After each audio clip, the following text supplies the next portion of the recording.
Assalomu alaykum. Ro'za Ramazon oyida mana navbatdagi patsientlarimiz amaliyotlarini yakunladik. Xudo xolasa bugun chiroyli qilib перевязкalarini qilib uylarga javob beramiz. Vaucherlarni va o'sha kerakli bo'lgan dorilarni berdik. Qanday bo'ldi? Qanaqa taassurot dedingiz? Qanaqa fikrlar paydo bo'ldi? Endi bu kepkani tashirkanmiz, endi shunisiga xursandmiz.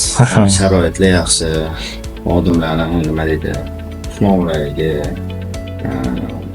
hurmati hammasi zo'r, sharoitlar yaxshi.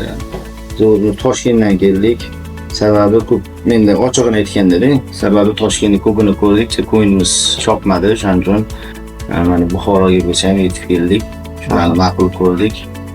Xudo xolasa natijasi bir samarali yaxshi bo'lsin deb rahmat tilayman. Sizga ham rahmat aka, ishonch bildirib kelganingiz uchun.